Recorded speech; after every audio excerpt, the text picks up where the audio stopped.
Good day, Carrier Buddies, and Happy New Year to all. So, we already introduced you the Teflon batteries and we made a few videos about it. So, in this video, guys, sasagutin namin yung mga nagtanong sa comment section. And may mga nagtanong rin sa amin na mga kakilala namin kung magkano ba talaga. So, before kasi, guys, wala kaming masagot pa. Pero ngayon, we have the prices para doon sa mga different batteries. So, wag na nating patagalin pa, guys, and let's start this. So, ang first battery pala natin, guys, is yung LN3 DIN66 to 74. So, yung mga compatible cars dito is yung Innova Diesel 2016 to 2022. So, ganito rin pala yung battery namin, guys. And pwede rin siya sa Fortuner Diesel 2016 up, D-Max, tsaka sa Hi-Ace 2020. And yung price niya pala, guys, is 6,350.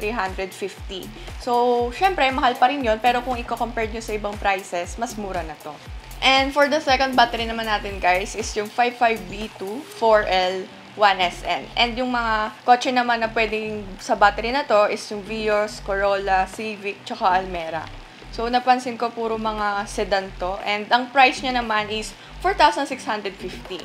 So, kung mapapansin nyo, guys, meron tayo ditong ganito. So, may Corolla kasi kami, guys, and bumili si Daddy ng battery. Pero hindi niya pa alam yung Teflon. So, tingnan nyo, guys, yung presyo niya is 6,750.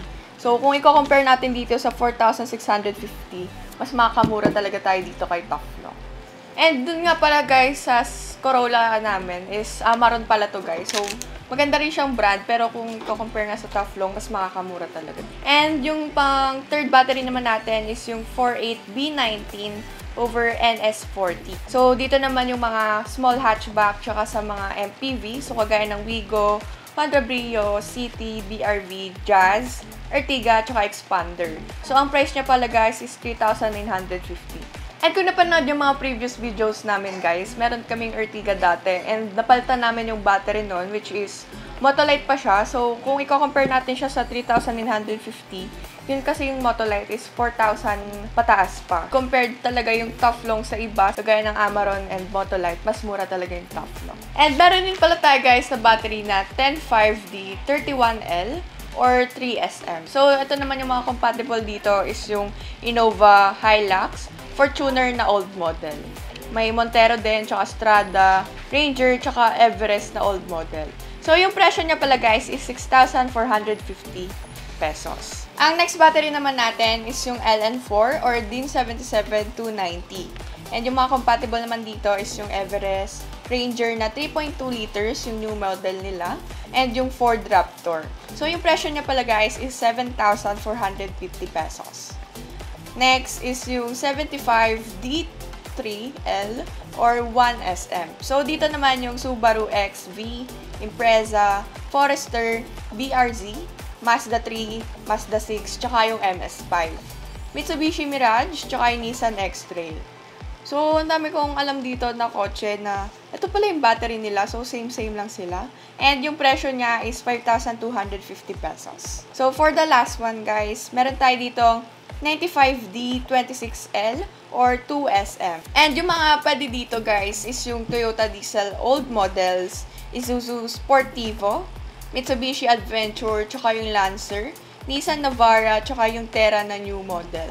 So, yung presyo niya pala, guys, is 5,550 pesos. So, ang galing talaga ng Teflon, guys, kasi kahit mapaluma or mapabago yung kotse mo, available talaga sa kanila. And yung mga nabanggit ko is yung mga common batteries lang. So, if wala yung para sa auto mo, i-flash na lang namin sa screen para mas-screenshot mo. So, like I said, guys, mas mura talaga siya ng 1,000 to 2,000 pesos compared sa mga other popular brands. Pero alam naman natin na Japanese technology model talaga to and hindi ka talaga mapapahiya. And just so you know, sa mga di pa nakakapanood ng iba pa naming vlogs about sa Teflon, is ito rin yung gamit namin sa Innova namin.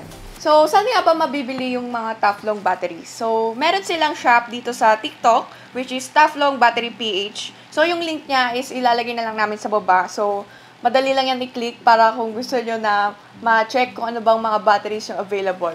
So, nung last check namin guys is wala doon lahat ng batteries na flinash namin sa screen. Pero, siguro you can message them kasi available naman talaga lahat. And kapag bumili naman kayo guys, may free delivery na sila. And syempre, nung last check ko, may discount na rin. Meron din pala sila guys dito sa Metro Manila na mga authorized reseller shops. So, limited pa lang naman sila dahil nga bago. Pero, they are growing. Kung bibili ka pala guys sa online shop nila, well, ikaw talaga yung magkakabit ng battery. So, yung DIY installation ng batteries, madali lang yan. So, kung hindi ka pa marunong, panoorin mo na lang tong video na to. So, ako rin yan. And if ever, just make sure guys na appropriate yung battery na binili nyo sa kotse nyo. Mamaya hindi yan compatible.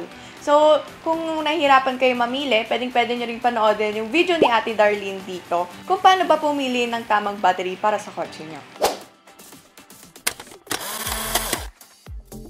So, I hope you guys like this video. So, sana may natutunan kayo. And if ever na may mali akong nasabi or may katanungan kayo, pwede kayo mag-comment down below. Thanks again to Taflong Battery PH for giving us a cheaper yet quality alternative to our car battery requirements. And bago natin i-end yung video na to guys, please don't forget to subscribe to our YouTube channel, CarView PH, and hit that notification bell para lagi kayong updated sa mga susunod pa naming upload. So, see you on our next videos. Bye!